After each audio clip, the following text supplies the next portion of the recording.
Hi friends, बघा 60 दिवसाचा spoken English course आपण पूर्ण करतोय। मागच्या व्हिडिओमध्ये आपण सिंपल फ्युचर टेन्स पाहिला होता।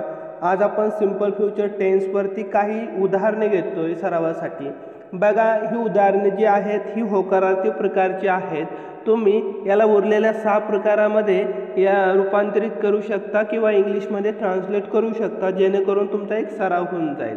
ठीक आहे, ते प्रकार कुठले कुठले आहेत हे आपण मागच्या व्हिडिओमध्ये व्यवस्थितरित्या समजून घेण्याचा प्रयत्न केलेला आहे। बघा, पहिलं वाक्य तुमच्या समोर आहे, मी थोड्या वेळाने पुस्तक ठेवून देईन। बघा, एखादी क्रिया तुम्ही भविष्यकाळामध्ये करताय त्यावेळेस हे वाक्य बोलत असतो, जे की सिंपल फ्युचर टेन्समध्ये येतात। हे वाक्य लिहिण्यासाठी सुरुवातीला आपल्याला सब्जेक्ट लिहायचं असतं, त्याच्यानंतर विल किंवा शाल लिहायचं असतं, त्याच्यानंतर क्रियापदाचं पहिलं रूप लिहायचं असतं, त्याच्यानंतर ऑब्जेक्ट लिहायचं असतं आणि त्याच्यानंतर रिमाइनिंग सेंटेन्स लिहायचं असतं। हे आपण व्यवस्थितपणे शिकलेलो आहे। ठीक आहे, हा फॉर्म्युला आहे। बघा, तर काय लिहिणार आपण सुरुवातीला सब्जेक्ट कोण आहे, मी म्हणजेच आय। त्याच्यानंतर विल किंवा शाल याच्यापैकी एक जण, तर कोण येणार या ठिकाणी, विल येणार। आपण आय समोर शालचा वापर पण करतो, हे नेहमी तुम्ही लक्षात ठेवा। तसंच विल समोर सुद्धा शालचा वापर केला जातो, हे पण तुम्ही लक्षात ठेवा। इतर ठिकाणी फक्त आणि फक्त विलचा वापर केला जातो। ठीक आहे, आपला सब्जेक्ट जर दुसरं कोण असेल तर हे पण लक्षात ठेवा। त्याच्यानंतर काय आपल्याला V1 काय आहे, ठेवून देणे म्हणजे कीप, क्रियापदाचं पहिलं रूप। ठीक आहे, त्याच्यानंतर पुस्तक म्हणजे द बुक, बाजूला असाइड आणि थोड्या वेळाने म्हणजे आफ्टर सम टाइम। बघा, या ठिकाणी मी थोड्या वेळाने पुस्तक ठेवून देईन, पण पुस्तक बाजूला ठेवून देईल हा शब्द आपण इंग्लिशमध्ये ॲड केलेला आहे। ठीक आहे, I will keep the book aside after some time, अशा प्रकारे लक्षात ठेवा। पुढे बघा, पुढचं वाक्य आहे, तो पुढच्या आठवड्यात म्हैसूरला जाईल। ठीक आहे, भविष्यकाळामधील वाक्य आहे। सुरुवातीला सब्जेक्ट लिहिणार, सब्जेक्ट आहे तो म्हणजे ही, त्याच्यानंतर विल, त्याच्यानंतर क्रियापदाचं पहिलं रूप काय, जाणे म्हणजे गो या ठिकाणी। त्याच्यानंतर म्हैसूरला, ह्या लासाठी टूचा वापर केलेला आहे बघा, प्रिपोजिशन म्हणून। त्याच्यानंतर म्हैसूर, त्याच्यानंतर पुढच्या आठवड्यात म्हणजे next week, he will go to Mysore next week, अशा प्रकारे लक्षात ठेवा, तो पुढच्या आठवड्यात म्हैसूरला जाईल। पुढे बघा, पुढचं वाक्य आहे, ते उद्या घड्याळ दुरुस्त करतील। सुरुवातीला काय लिहिणार, सब्जेक्ट ते म्हणजे दे, त्याच्यानंतर विल, त्याच्यानंतर दुरुस्त करणे। बघा, दुरुस्त करणे म्हणजे रिपेअर, त्याच्यानंतर घड्याळ म्हणजे द वॉच आणि उद्या म्हणजे tomorrow, they will repair the watch tomorrow, अशा प्रकारे शेवटी फुल स्टॉप। पुढे बघा, पुढचं वाक्य आहे, अमृता मुंबईहून आज रात्री परत येईल। ठीक आहे, भविष्यकाळामध्ये ती येणार आहे। बघा, क्रिया भविष्यकाळामध्ये होणार आहे, क्रिया भविष्यकाळामध्ये चालूही नाही किंवा पूर्ण झालेलीही नाही, अशा वेळेस हे वाक्य बोलतो। ठीक आहे, तर सब्जेक्ट काय, अमृता लिहिला, तिच्यानंतर विल, अमृतासमोर कोण येणार, विल, त्याच्यानंतर परत येणे म्हणजे कम बॅक। ठीक आहे, क्रियापदाचं पहिलं रूप, त्याच्यानंतर मुंबईहून म्हणजे फ्रॉम मुंबई आणि टू नाईट म्हणजे आज रात्री, अशा प्रकारे तुम्ही ट्रान्सलेट करू शकता। पुढे बघा, पुढचं वाक्य आहे, तो पुढच्या महिन्यापासून ऑफिसला रुजू होईल। बघा, या ठिकाणी फुल स्टॉप आहे। तर सब्जेक्ट काय आपला, तो म्हणजे ही, त्याच्यानंतर विल हेल्पिंग वर्ब विल, त्याच्यानंतर रुजू होणे म्हणजे जॉईन। ठीक आहे, ही विल जॉईन, तो रुजू होईल। आता उरलेलं वाक्य आपण असं उलटं लिहित येणार। बघा, ऑफिसला म्हणजे द ऑफिस, पुढच्या महिन्यापासून म्हणजे from the next month, he will join the office from the next month, अशा प्रकारे। पुढे बघा, पुढचं वाक्य आहे, आम्ही लवकरच नवीन कार घेणार आहोत। या ठिकाणी सब्जेक्ट कोण, आम्ही। बघा, घेणार आहोत आपण पाहिलं ना, ज्या वाक्यांच्या शेवटी नार आहोत, नार आहे असा उच्चार निघतो, हे वाक्य सुद्धा सिंपल फ्युचर टेन्समध्ये येतात। ठीक आहे, तर आम्ही, वी, त्याच्यानंतर विल, त्याच्यानंतर विकत घेणे, कार घेणे, ठीक आहे. म्हणजे काय, बाय करणे, बाय. वी विल बाय, आम्ही विकत घेऊ नवीन कार, अ न्यू कार, लवकरच म्हणजे soon. We will buy a new car soon, आम्ही लवकरच नवीन कार घेणार आहोत. पुढे बघा, पुढचं वाक्य आहे ते पुढच्या महिन्यात नवीन प्रकल्प सुरू करणार आहेत. बघा या ठिकाणी सुरुवातीला काय, सब्जेक्ट ते म्हणजे दे, त्याच्यानंतर विल, त्याच्यानंतर प्रोजेक्ट वगैरे सुरू करणे, म्हणजे याच्यासाठी काय येणार, लॉन्च, सुरू करणार आहेत नवीन प्रकल्प, द न्यू प्रोजेक्ट, आणि पुढच्या महिन्यात म्हणजे नेक्स्ट मंथ. अशा प्रकारे शेवटी फुल स्टॉप. पुढे बघा, पुढचं वाक्य आहे येत्या 2 दिवसात खूप मुसळधार पाऊस पडेल. बघा या ठिकाणी आपण इटचा वापर केलेला आहे. ज्या ठिकाणी सब्जेक्ट नसतो त्या ठिकाणी इटचा वापर कशा प्रकारे केला जातो हा आपण व्यवस्थितपणे पुढे एक त्याच्यावरती व्हिडिओ बनवून व्यवस्थितपणे समजण्याचा प्रयत्न करूया. या ठिकाणी लक्षात ठेवा. आता या ठिकाणी मुसळधार पाऊस पडेल असं वाक्य आहे, तर या ठिकाणी सब्जेक्ट नाही म्हणून आपण इटचा वापर करतो, इट. त्याच्यानंतर त्याच्यासमोर विल, त्याच्यानंतर रेन, पाऊस पडणे, पाऊस पडणे म्हणजे काय, रेन, आणि खूप मुसळधार, हेविली, येत्या 2 दिवसात, in the coming 2 days. It will rain heavily in the coming 2 days. अशा प्रकारे बघा या ठिकाणी इट आहे, सब्जेक्ट म्हणून आपण घेतलेला आहे, ठीक आहे. पुढे बघा, पुढचं वाक्य आहे रवी लवकरच गाडी चालवायला शिकेल. तर या ठिकाणी सब्जेक्ट कोण आहे आपला, रवी, रवी लिहिणार, त्याच्यानंतर विल, विल लिहिणार, त्याच्यानंतर लवकरच म्हणजे सून, त्याच्यानंतर शिकणे, लर्न, त्याच्यानंतर गाडी चालवायला म्हणजे to drive a car. Ravi will soon learn to drive a car. या ठिकाणी बघा चालवायला, याच्यासाठी टू ड्राईव्ह हा शब्द वापरलेला आहे. पुढे बघा, पुढचं वाक्य आहे ते मध्यंतराच्या वेळी दिवे चालू करतील. बघा या ठिकाणी ते म्हणजे काय, दे, त्याच्यानंतर समोर विल, त्याच्यानंतर चालू करणे म्हणजे स्विच ऑन, दिवे चालू करणे, ठीक आहे. काय, स्विच ऑन दिवे, द लाईट्स, आणि मध्यंतराच्या वेळी म्हणजे इन द इंटरवल, ठीक आहे. अशा प्रकारे लक्षात ठेवा. पुढे बघा, पुढचं वाक्य आहे श्री काळे एका तासाभरात यंत्र चालू करतील. बघा श्री काळे म्हणजे मिस्टर काळे, व्हील, त्याच्यानंतर स्टार्ट, चालू करणे, स्टार्ट, त्याच्यानंतर यंत्र म्हणजे द मशीन, आणि एका तासात म्हणजे in an hour. Mister Kale will start the machine in an hour. अशा प्रकारे. पुढे बघा, पुढचं वाक्य आहे पक्षी उन्हाळ्यात उडून जातील. पक्षी म्हणजेच द बर्ड्स. भविष्यकाळामधील वाक्य आहे म्हणजे विल या ठिकाणी येणार. त्याच्यानंतर उडणे म्हणजे काय, फ्लाय अवे, उडून जाणे, फ्लाय अवे, आणि उन्हाळ्यात म्हणजे in the summer. The birds will fly away in the summer. पुढे बघा, पुढचं वाक्य आहे आपण उद्या पोस्टात जाऊ. आपणसाठी काय येणार, वी, त्याच्यानंतर विल, त्याच्यानंतर जाणे म्हणजे गो, त्याच्यानंतर टू पोस्ट ऑफिस, पोस्टात, आणि उद्या म्हणजे टुमॉरो.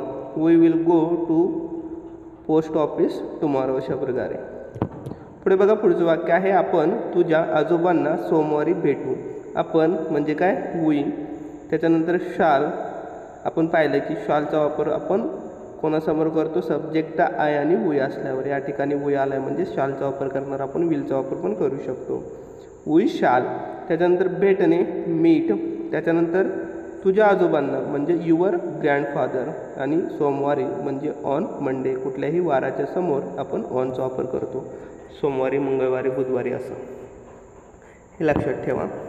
पुढे बघा, पुढचं वाक्य आहे उद्या सकाळी 7 वाजता प्रत्येकजण कार्यालयात येईल. बघा सब्जेक्ट कोण आहे याच्यामध्ये, प्रत्येकजण. बघा या ठिकाणी मध्येच आलेला आहे, सब्जेक्ट आपल्याला शोधता आले पाहिजे. येण्याचं कार्य कोण करणार आहे, प्रत्येकजण म्हणजे एव्हरीबडी. भविष्यकाळातली क्रिया आहे म्हणजे विल. येणे म्हणजे कम, कार्यालयात म्हणजे टू द ऑफिस. उद्या सकाळी 7 वाजता, tomorrow at 7 o'clock in the morning, अशा प्रकारे. ठीक आहे. पुढे बघा पुढचं वाक्य आहे, त्यांना थोड्याच दिवसात भेटण्याची वेळ मिळेल. बघा त्यांना म्हणजे दे, विल भविष्यकाळातली क्रिया आहे म्हणून, मीने गेट, भेटण्याची वेळ ॲन अपॉइंटमेंट, आणि थोड्याच दिवसात म्हणजे इन अ फ्यू डेज, अशा प्रकारे.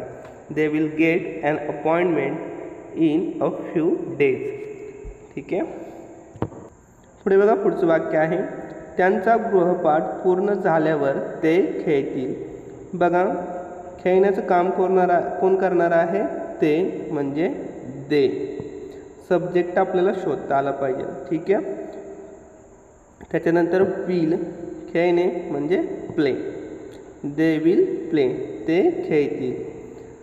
आता बघा त्यांचा गृहपाठ पूर्ण झाल्यावर, आफ्टर फिनिशिंग देअर होमवर्क, पूर्ण झाल्यावर, आफ्टर फिनिशिंग, आणि त्यांचा गृहपाठ म्हणजे देअर होमवर्क. बघा आफ्टर आणि बिफोर यांच्या नंतर जर क्रियापद आलं तर त्याला ING प्रत्यय लावला जातो, हे लक्षात ठेवा तुम्ही. पुढे बघा पुढचं वाक्य आहे, पुढे बघा पुढचं वाक्य आहे, मी जर आईला मदत केली नाही तर ती माझ्यावर ओरडेल, आणि फुल स्टॉप. बघा या ठिकाणी जर तर वाला वाक्य आहे. हा स्पेशल एक टॉपिकच बनतो जे की आपल्याला शिकावं लागतो स्पोकन इंग्लिशमध्ये. आपण पुढे शिकूया. बघा या ठिकाणी इफ म्हणजे जर, हा जर, मी आईला मदत केली नाही, आय डोंट हेल्प मदर, मी आईला मदत केली नाही, जर मी आईला मदत केली नाही. आता हे वाक्य आपल्या या काळातलं आहे, कुठल्या, सिम्पल फ्युचर टेन्समधलं. ती माझ्यावर ओरडेल, ती म्हणजे कोण, शी. विल भविष्यकाळातले वाक्य आहे म्हणून, ओरडणे शाउट, आणि माझ्यावर at me. If I don't help mother she will shout at me, अशा प्रकारे. पुढे बघा पुढचं वाक्य आहे, भागीदार गुरुवारी करारावर सही करतील. बघा या ठिकाणी भागीदार म्हणजे काय, पार्टनर्स, द पार्टनर्स, भविष्यकाळातली क्रिया आहे म्हणजे विल. सही करणे साइन, करारावर द ॲग्रीमेंट, आणि गुरुवारी on Thursday. The partners will sign the agreement on Thursday, अशा प्रकारे. पुढे बघा पुढचं वाक्य आहे, सुदेश आपल्या सगळ्यांसाठी गाणे म्हणेल. बघा या ठिकाणी समजून घ्या वाक्य थोडंसं. सब्जेक्ट कोण आहे आपला, सुदेश, सुदेश लिहिलं. त्याच्यानंतर भविष्यकाळातली क्रिया म्हणजे विल येणार. या ठिकाणी बघा हे गाणे आहे, या गाण्यासाठी आपण सॉन्ग हा शब्द वापरला आहे, अ सॉन्ग. ठीक आहे. तर गाणं म्हणणे याच्यासाठी आपण सिंग हे क्रियापद वापरलेलं आहे. Sudesh will sing a song. ठीक आहे. गाणे म्हणणे, आणि आपल्या सगळ्यांसाठी, फॉर ऑल ऑफ अस, अशा प्रकारे, हे लक्षात ठेवा. पुढे बघा पुढचं वाक्य आहे, किशोर आज रात्री चेन्नईला जाण्यासाठी निघेल. तर बघा या ठिकाणी एखाद्या ठिकाणी जाण्यासाठी तुम्ही निघता म्हणजे याच्यासाठी लिव हे क्रियापद वापरतो आपण. सब्जेक्ट आपलं किशोर आहे, किशोर लिहिलं. भविष्यकाळातली क्रिया आहे म्हणजे विल येणार. त्याच्यानंतर जायला निघेल म्हणजे लिव, आणि आज रात्री चेन्नईला किंवा चेन्नईला आज रात्री, फॉर चेन्नई टू नाईट, आज रात्री, अशा प्रकारे. पुढे बघा पुढचं वाक्य आहे, आपण आत्मविश्वास आणि जिद्द यांच्या आधारे अडचणींवर मात करू शकू. बघा शकू, करू हे वाक्यसुद्धा सिम्पल फ्युचरमध्ये येतात, हे पण तुम्ही लक्षात ठेवा. बघा सब्जेक्ट कोणी आपणसाठी वी लिहिलं, त्याच्यानंतर शाल लिहिलं. त्याच्यानंतर मात करणे ओव्हरकम. ठीक आहे. अडचणींवर ओव्हरकम अवर डिफिकल्टीज म्हणजे आपल्या अडचणींवर. विथ कॉन्फिडन्स आत्मविश्वास, अँड डिटर्मिनेशन आणि जिद्द यांच्या मदतीने, यांच्या आधारे, यांच्याद्वारे, अशा प्रकारे. पुढे बघा पुढचं वाक्य आहे, आपण दुःखाच्या वेळी एकत्र येऊ. बघा आपण वी, त्याच्यानंतर शाल, त्याच्यानंतर येणे कम, एकत्र येणे कम टुगेदर. दुःखाच्या वेळी म्हणजे in the times of misery. ठीक आहे, we shall come together in the times of misery. अशा प्रकारे लक्षात ठेवा. पुढे बघा पुढचं वाक्य आहे, आपण आपल्या देशातून भ्रष्टाचार निपटून काढू. ठीक आहे, आपण वी, त्याच्यानंतर शाल, त्याच्यानंतर निपटून काढणे इलिमिनेट, त्याच्यानंतर भ्रष्टाचार करप्शन आणि आपल्या देशातून फ्रॉम अवर कंट्री. अशा प्रकारे. पुढे बघा पुढचं वाक्य आहे, आपण लवकरच आतंकवाद नष्ट करू. वी शाल, नष्ट करणे डिस्ट्रॉय, आतंकवाद टेररिझम आणि लवकरच म्हणजे soon. We shall destroy terrorism सून. अशा प्रकारे. पुढे बघा पुढचं वाक्य आहे, रामू तुमच्यासाठी कपाटाची व्यवस्था करेल. बघा रामू विल अरेंज, व्यवस्था करणे अरेंज द कपबोर्ड, कपाट म्हणजे काय कपबोर्ड, तुमच्यासाठी म्हणजे for you. Ramu will arrange the cupboard for you. पुढचं वाक्य आहे, मी थोड्या वेळाने शर्ट शिवेन. बघा या ठिकाणी मी म्हणजेच आई, याच्यासाठी आपण कोणाचा वापर करतो, विलचा पण शालचा पण. तुम्ही कोणाचाही करू शकता. ठीक आहे, शाल किंवा विल. त्याच्यानंतर शिवणे शिवेन म्हणजे टीच, शर्ट द शर्ट आणि थोड्या वेळाने म्हणजे आफ्टर समटाईम्स. ठीक आहे. पुढे बघा पुढचं वाक्य आहे, आपण 31 डिसेंबरसाठी मोठी मेजवानी आयोजित करू. बघा वी विल अरेंज, आपण आयोजित करू, आपण आणि आयोजित करू इथपर्यंत.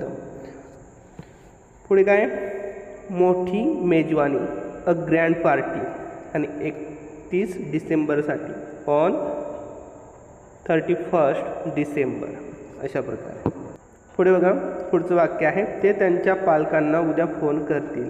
बघा ते म्हणजे दे, विल फोन करणे कॉल, त्यांच्या पालकांना देअर पेरेंट्स आणि उद्या म्हणजे tomorrow full stop. They will call their parents tomorrow. अशा प्रकारे. तर हे काय आपण इंग्लिश सेंटेन्सेस पाहिलेले आहेत सिम्पल फ्युचर टेन्सवरती. काही समस्या असेल, काही समजलं नसेल तर कमेंट बॉक्समध्ये नक्की विचारा. Thanks for watching.